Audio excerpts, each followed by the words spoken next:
Non, attends-toi. Entre en ce moment par l'ouest avec de la pluie au programme pour cet après-midi, puis pour demain également.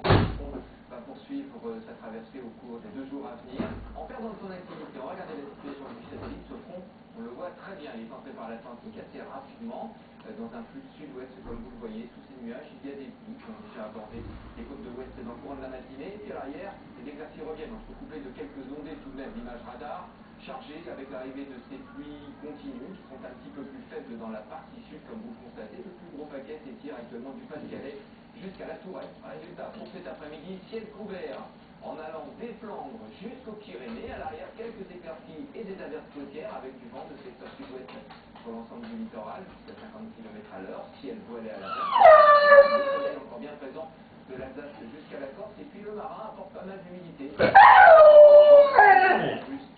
jusqu'aux Bouches du Rhône et puis surtout sur les Cévennes avec là quelques gouttes de pluie à craindre. Les températures, les voici pour cet après-midi avec des valeurs qui, malgré une légère baisse, restent très douces. 11 de minimum prévu au Havre, 14 en Ile-de-France, 15 degrés sur la Bourgogne ou encore la Charente-Maritime et jusqu'à 19 degrés dans le sud de la Corse, les Bouches-du-Rhône ou les Pyrénées-Orientales. Voici la tendance maintenant pour demain matin. Nous allons retrouver la perturbation du nord-est jusqu'aux Pyrénées, quelques flocons neige, pas grand-chose à partir de 800 mètres. Des pluies qui se concentreront dans la partie sud-est en courant de la matinée, qui vont s'atténuer dans l'après-midi avec un ciel très chargé, vous le voyez, en allant de l'Alsace jusqu'à la Provence, toujours des problèmes de nuages bas sur la côte d'Azur, retour de belles éclaircies sur la Corse, un petit mistral, une petite tramontane, et puis ailleurs, bien l'anticyclone va revenir avec quelques ondées près des côtes, et puis un temps, il va s'éclaircir sur le littoral des Pyrénées, jusqu'aux Ardennes. Les températures pour les voici, alors que nous sommes de 5 à 12 degrés dans l'après-midi, des températures qui varieront de 9 à 18 degrés, baisse, mais températures tout à fait de saison. Nous allons terminer ce bulletin par le temps qui fait les départements et territoires d'outre-mer. Nous commençons ici avec 32 degrés, le ciel très nuageux. La Cayenne est bleu, la Pitre c'est nuageux. C'est couvert à Mayotte avec un petit peu thermomètre.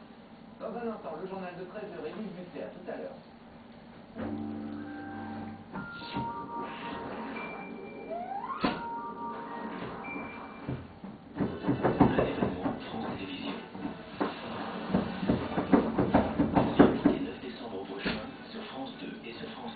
Gérard Jugnot et Thierry Lhermitte seront les parrains de la 20e édition du Téléthon.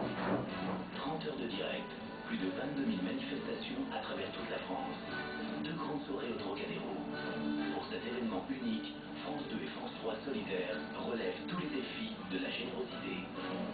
France 2, France 3, chaîne du groupe France Télévisions.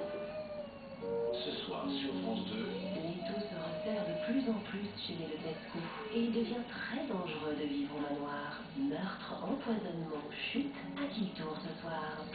Puis France 2 rend hommage à Philippe Noiret avec Isabelle Huppert, Jean-Pierre Marielle et Eddie Mitchell. Il est terminé. Hommage primé au Festival de Brest. Petit notre famille, torchon, parcours, bonne soirée sur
chez Actes Sud, il vient tout juste de sortir. C'est un visage presque intact qui apparaît sur les photos, celui d'Isabelle Dinoir, tout juste un an après sa greffe partielle du visage. Et le résultat est impressionnant. Les cicatrices sont quasi invisibles, les nerfs ont repoussé, la bouche est fermée. La patiente affirme qu'elle ne regrette rien. On la comprend. Nathalie Sapena, Rémi Poisson. Voici le visage d'Isabelle Dinoir, un an après sa greffe. Une bouche fermée, une esquisse de sourire, un résultat au-delà de toutes les espérances. Il y a un an, la jeune femme, complètement défigurée par une morsure de chien, recevait le nez, la bouche et le menton d'une donneuse. Après une rééducation intensive, Isabelle Dinoir est à présent capable de parler, de manger. Elle a même retrouvé certaines expressions. Elle a fait en termes de motricité des progrès absolument considérables. Ce qui fait que